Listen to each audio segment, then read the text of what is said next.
Hello viewers, আজকে আমরা যেটা জানতে যাচ্ছি বা যে সম্বন্ধে আমরা আলোচনা করছি সেটা হচ্ছে গিয়ে drill holding device. Drill holding device বলতে যেটা সাহায্যে আমরা ড্রিলটাকে মেশিনে হোল্ড করি, তার জন্য আমার যেটা লাগে সেটাকে আমরা বলছি ড্রিল হোল্ডিং ডিভাইস। এইভাবে ড্রিল হোল্ডিং ডিভাইসের মাধ্যমে ড্রিলটা মেশিনের স্পিন্ডলে হোল্ড করা হয়েছে, এইভাবে কাজ হচ্ছে। এখানে যেমন এই এক্সটেনশনের মধ্যে চাক লাগানো রয়েছে, এখানে ডাইরেক্ট স্লিপ সকেট বা এরকম ধরনের ব্যবহার করা হয়েছে, এখানে চাক ব্যবহার করা হয়েছে, এখানেও চাক ব্যবহার করা হয়েছে। এইভাবে কিন্তু এগুলোই হচ্ছে ড্রিল হোল্ডিং ডিভাইস। এর মধ্যে কি কি পড়েছে সেটা দেখি।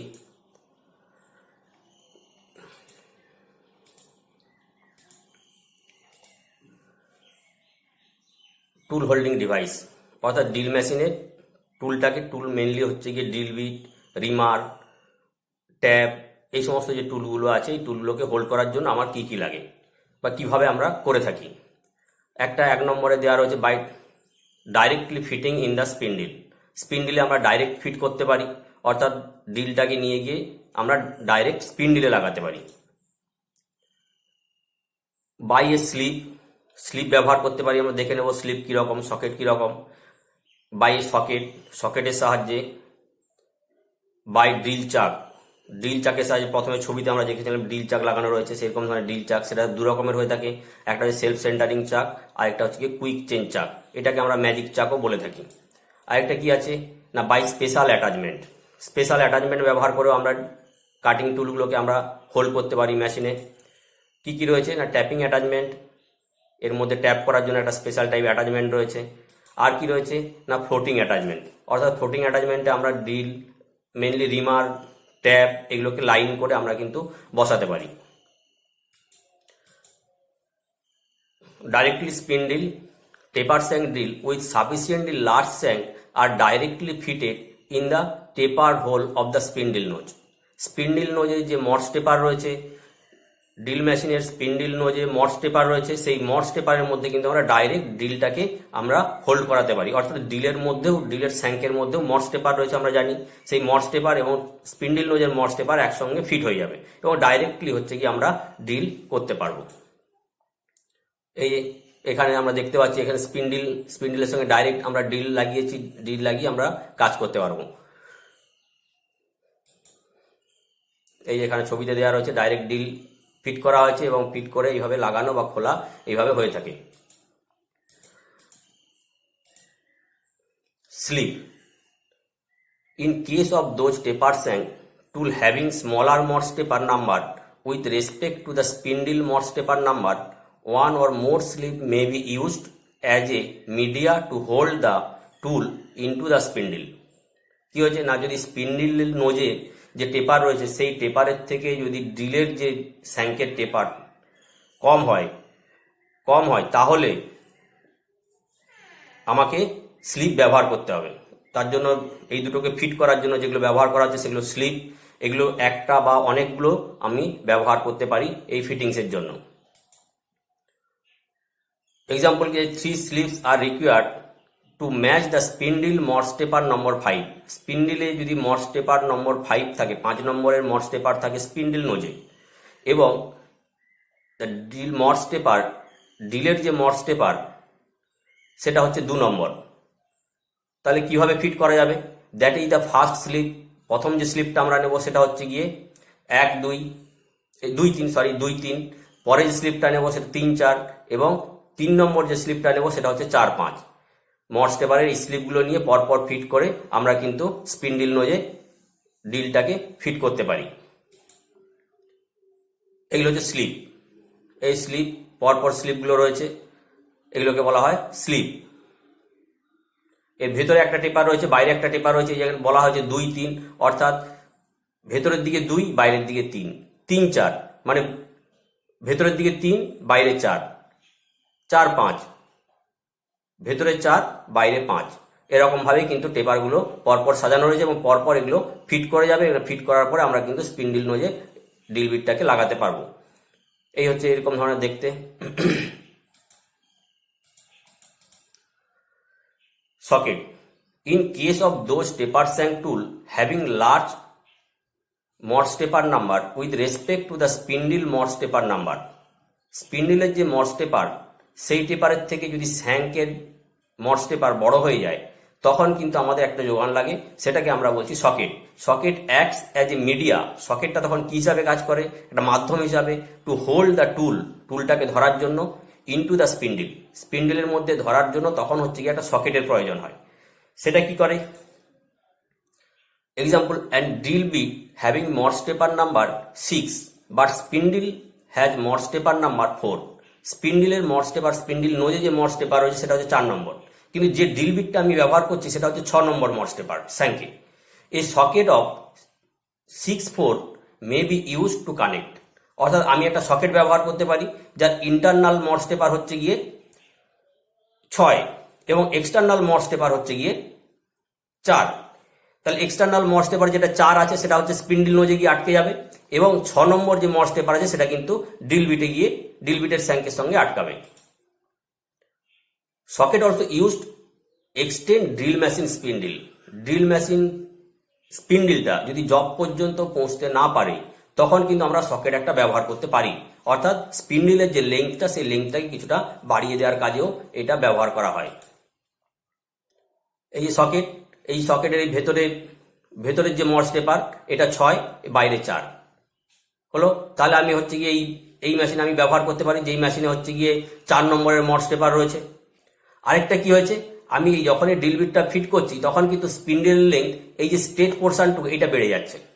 অর্থাৎ যদি কোনো সময় যদি স্পিন্ডেল যদি জবের কাজ পর্যন্ত পৌঁছতে না পারে, তখনও কিন্তু আমরা এরকম ধরনের সকেট ব্যবহার করি। তার ফলে আমার এই স্ট্রেট পোর্শনটুকু আমার বেড়ে যায়, এই স্ট্রেট পোর্শনটুকু আমার স্পিন্ডেল লেন্থটা বেড়ে যাবে। এই হচ্ছে গিয়ে সকেট। এরপরে আসছি ড্রিল চাক। ড্রিল চাক, ড্রিল হোল্ডিং ডিভাইস, এটাও একটা drill holding device. Self centering chuck. This type of self centering chuck is suitable to hold any smaller size straight shank drill. যে কোনো ছোট সাইজের স্টেট স্যাঙ্কের ড্রিল বিট আমরা এই চাকে বেঁধে কাজ করতে পারি। And other tools not having Morse taper to the holding end. যদি অন্যান্য ড্রিল ছাড়াও অন্যান্য যদি কোনো টুল থেকে থাকে, তাতে যদি হচ্ছে মর্স টেপার না থাকে, স্টেট স্যাঙ্ক হয়, তাহলেও কিন্তু আমরা এটাতে ব্যবহার করতে পারি। শুধু ড্রিল বিট তা নয়, অন্যান্য টুলও আমরা এতে ব্যবহার করতে পারি। এই হচ্ছে ড্রিল চাক। কোনটাই কি বলে?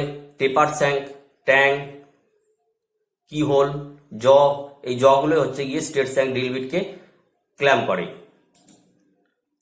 আচ্ছা, এটা যখন আমরা মার্কেট থেকে পাই তখন কিরকম ভাবে পাই? 3টে আলাদা আলাদা পার্টে পাই। এই একটা ফার্স্ট পার্ট, এটা স্যাঙ্ক। সেকেন্ড পার্ট হচ্ছে গিয়ে এই যে চাকের পেছনে এটা ফিট করা হয়। এরপরে থার্ড পার্ট কি রয়েছে? থার্ড পার্ট হচ্ছে গিয়ে চাক কি রয়েছে।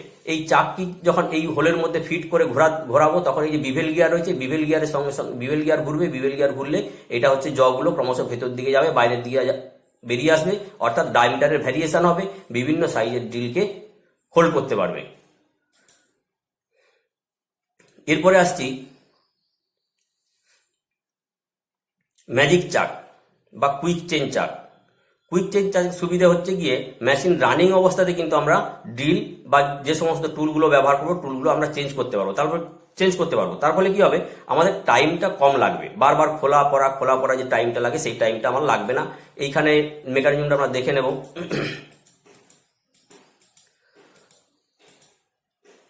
কুইক চেন চাক। The quick chain chuck, also known as magic chuck, is particularly useful for production work. যেখানে প্রোডাকশনে কাজ হয় সেখানে এই ধরনের চাক ব্যবহার করা হয়। The chuck is used for locating a series of tools one after another for machining a hole without stopping the spindle. স্পিন্ডেলটাকে বন্ধ না করে আমরা একটার পর একটা টুল কিন্তু লাগিয়ে আমরা হোলটা জেনারেট করতে পারি, বা হোলের মধ্যে যে সমস্ত অপারেশনগুলো আছে সেই অপারেশনগুলো আমরা কমপ্লিট করতে পারি। তার জন্য স্পিন্ডেল অফ করার কোনো দরকার নেই। This reduces the much of machining time. Machining time হচ্ছে যে আমার এটা বারবার ড্রিল চেঞ্জ করা, বিভিন্ন সকেট স্লিপ চেঞ্জ করা, সেই চেঞ্জ করতে যে সময়টা লাগতো সেই সময়টা আর লাগছে না। তার ফলে কি হচ্ছে? প্রোডাকশনের টাইমটা, যে মেশিনিং টাইম, সেই মেশিনিং টাইমটা কমে আসছে। এই যে এরকম ধরনের হচ্ছে গিয়ে যে ম্যাজিক চাক যে কিভাবে কাজ করে আমরা দেখতে পাচ্ছি। চাক বডি, এটা চাক বডি, তার মাঝখানে রয়েছে স্লিপ, এই স্লিপটা লাগানো হয়েছে এখানে। আর কি হয়েছে, এখানে বল রয়েছে, বল একটা দেখতে পাচ্ছি, স্লাইডিং কলার দেখতে পাচ্ছি। এই স্লাইডিং কলার যদি আমরা উপরে তুলে দিই তাহলে বলটা বাইরের দিকে বেরিয়ে আসে। বলটা বাইরের দিকে বেরিয়ে এলে কি হবে, এখানে স্লিপটা কিন্তু খুলে যাবে। আবার যখন লাগানো হবে তখন কিন্তু এই ঠেলে উপর দিকে ঠেলে দিলে অটোমেটিক এই বলটা গিয়ে ওখানে আটকে যাবে। আমরা দেখেছি যে গ্যাসের যে রেগুলেটর আমরা যখন লাগাই, ঠিক ওপর দিকে টেনে উপর দিকে তুলে তারপর লাগিয়ে দেওয়ার পর ছেড়ে দিলে বলগুলো কিন্তু পজিশন করে বসে যায়, আর কিন্তু টেনে তোলা যায় না। ঠিক সেরকম ধরনের এটা ওই একই ধরনের। এইখানে যে এই স্লাইডিং কলারটা রয়েছে, স্লাইডিং কলার উপর দিকে তুলে দিলে এইখানে যে গ্যাপটা দেখা যাচ্ছে, গ্যাপের মধ্যে বলটা বেরিয়ে চলে আসে। বেরিয়ে এলে কি হয়, এখানে হচ্ছে গিয়ে স্লিপটা ছাড়া পেয়ে যায়। ছাড়া পেয়ে গেলে আমি সঙ্গে সঙ্গে খুলে নিতে পারি। আবার লাগানোর সময় কি উপর দিকে ঠেলে স্লিপটাকে নিচের দিকে নামিয়ে দিলেই, স্লাইডিং কলারটাকে নিচের দিকে নামিয়ে দিলেই কিন্তু বলটা আবার কি ওই পজিশনে বসে যায়। বসে গেলে কিন্তু স্লিপটা ক্ল্যাম্প হয়ে যায়, অর্থাৎ টুলটা ক্ল্যাম্প হয়ে যায়।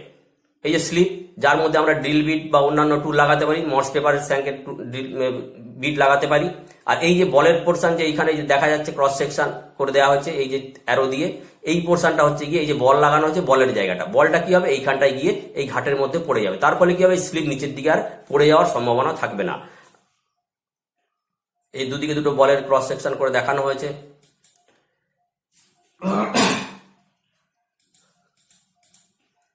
এবার ট্যাপিং অ্যাটাচমেন্ট। ট্যাপ করতে গেলে কিছুক্ষণ অন্তর অন্তর করতে হয় এবং একটা স্লো প্রসেস হয়। আমরা মেশিনের সাহায্যে করলে কিন্তু, মেশিনের সাহায্যে যদি আমরা ট্যাপ করি তাহলে আমার অনেকটা ফাস্ট হয়। This is a special attachment use for tapping operation in a drilling machine. Drill মেশিনে যদি আমাকে ট্যাপ করতে হয়, আমাকে একটা অ্যাটাচমেন্ট লাগাতে হয়। আমরা ডাইরেক্ট স্পিন্ডেলের সঙ্গে লাগাতে পারি না, কারণ ভেঙে যাওয়ার সম্ভাবনা থাকে। Hand tapping is a slow process. হাতে করে ট্যাপ করাটা খুব ধীর গতিতে হয়। অ্যান্ড ইন মাস প্রোডাকশন, যখন বেশি পরিমাণে কাজ করতে হয়, production work, the tap must be driven by a machine. তখন মেশিনে লাগাতে হয় ট্যাপটাকে মেশিনে লাগিয়ে কাজ করতে হয়। মেশিনে লাগাতে গেলে তখন কিন্তু ট্যাপিং অ্যাটাচমেন্টের দরকার হয়ে পড়ে। The tapping attachment serves as a flexible connection. একটা ফ্লেক্সিবল কানেকশন রয়েছে between the drill spindle and tap, অর্থাৎ ট্যাপ এবং ড্রিল স্পিন্ডেলের মধ্যে একটা ফ্লেক্সিবল কানেকশন রয়েছে। কি হবে, যদি বেশি প্রেসার পড়ে তাহলে কিন্তু ফ্লাকচুয়েট করে বেরিয়ে চলে যাবে, অ্যাকচুয়েট করে বেরিয়ে চলে যাবে, অর্থাৎ স্লিপ করবে। স্লিপ করলে ট্যাপটা ভাঙার সম্ভাবনা থাকবে না। The principle of working is that when a tap reaches at the bottom, যদি ট্যাপটা একবারে নিচে চলে যায়, অর জ্যাম, যদি আটকে যায়, ক্লগিং হয়ে যায়, ক্লগিং হয়ে ট্যাপ আটকে গেল, কিংবা কোথাও মাঝখানে কোথাও হার্ড মেটাল থাকার জন্য ট্যাপ আটকে গেল, ইন দ্য হোলের মধ্যে the driving torque on the tap is released immediately. ট্যাপের মধ্যে যে প্রেসারটা পড়লো, সেই প্রেসারটা কি করবে, প্রেসারটা ওই টর্কটাকে স্লিপ করে বের করে দেবে। স্লিপ করে বের করে দেবে কোথায় না, ওখানে যে ক্লাচ সিস্টেম রয়েছে, স্প্রিং অ্যান্ড ক্লাচ সিস্টেম, সেই স্প্রিং ক্লাচ সিস্টেম, ক্লাচটা কি করবে, স্লিপ করে বেরিয়ে যাবে। তার ফলে ট্যাপ ভাঙার সম্ভাবনাটা থাকবে না। This prevent any damage to the tap. এটা কি করে, ট্যাপটা ভেঙে যাবে যে সেটা রোধ করে। এই যে ট্যাপিং অ্যাটাচমেন্ট দেখতে পাচ্ছি এখানে ট্যাপিং অ্যাটাচমেন্ট লেখা রয়েছে, ক্যাপাসিটি দেওয়া রয়েছে। 6 ধরনের আমরা ট্যাপ ব্যবহার করতে পারি এটাতে, এবং 1/2 ইঞ্চি পর্যন্ত ম্যাক্সিমাম সাইজের আমরা ট্যাপ এটাতে চালাতে পারি। মেকানিজমটা কিরকম ধরনের রয়েছে, এই যে ওপরে নাট রয়েছে, তার মাঝখানে স্প্রিং রয়েছে, নিচে ক্লাচ রয়েছে। এইখানে নাটের প্রেসার দিলে কি হবে, নাটটা যদি আমি ঘোরাই বোথ সাইডে রোটেট করতে পারবে। এটা যদি প্রেসার দিই, স্প্রিং এর উপরে প্রেসার আসবে, স্প্রিং এর থেকে ক্লাচের উপরে প্রেসার আসবে। এরপর যে প্রেসারটা দেবো সেই প্রেসারটা এখানে ট্যাপের মধ্যে যাবে, অর্থাৎ ট্যাপ যখন রোটেট করবে তখন যদি কোথাও আটকে যায় তখন কিন্তু এখানে র্যাচেট স্লিপ করে বেরিয়ে যাবে, এখানে স্লিপ করে বেরিয়ে যাবে, অর্থাৎ এখানে ট্যাপটা ভেঙে যাওয়ার সম্ভাবনাটা অনেকটাই কম থাকবে। Floating holder. When reamer or tap needs to follow a previously drilled or bored hole, a floating holder is used to compensate for out of alignment of drill spindle with work and permit self alignment of the tool.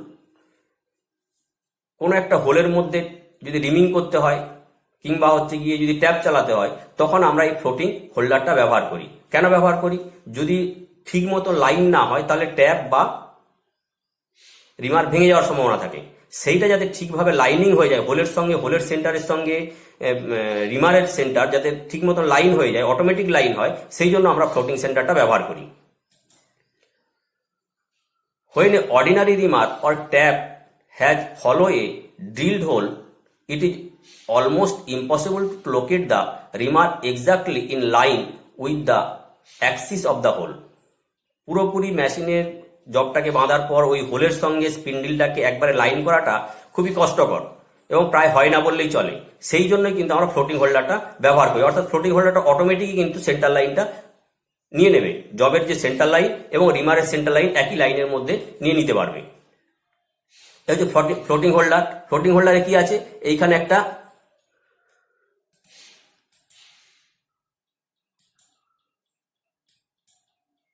Floating holder, এই slip রয়েছে এখানে, এই স্লিপটা হচ্ছে স্লিপের মাথায় একটা recess করা রয়েছে, আর এখানে হচ্ছে কি একটা স্টেপ করা রয়েছে। এই স্টেপ এবং রিসেস একসঙ্গে ফিট হয়ে যায়, আর এই সাইড থেকে এই যে কলার আটকে দেওয়া হয় স্ক্রু দিয়ে, এই তিন দিকে তিনখানা স্ক্রু লাগানো রয়েছে, এই তিনখানা স্ক্রু লাগিয়ে দিলে কি হয়, এটা নিচের দিকে আর পড়ে যাবে না।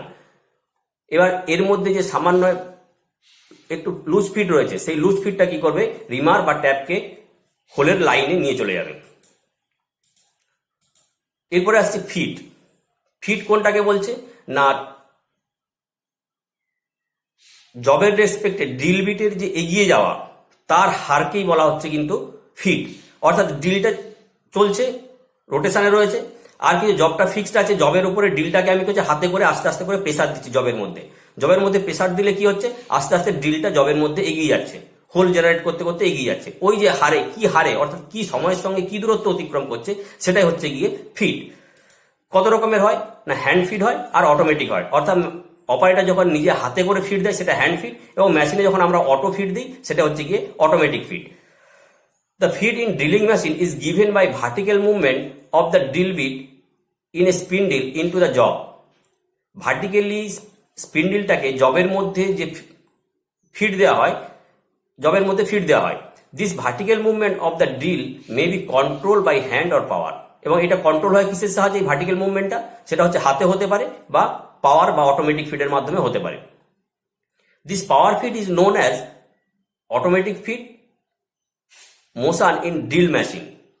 পাওয়ার ফিডটা যখন হচ্ছে গিয়ে মেশিনের মোটরের মাধ্যমে যখন ফিড আস্তে আস্তে করে যাচ্ছে থ্রু গিয়ারের মাধ্যমে, তখন সেটাকে বলছে অটোমেটিক ফিড।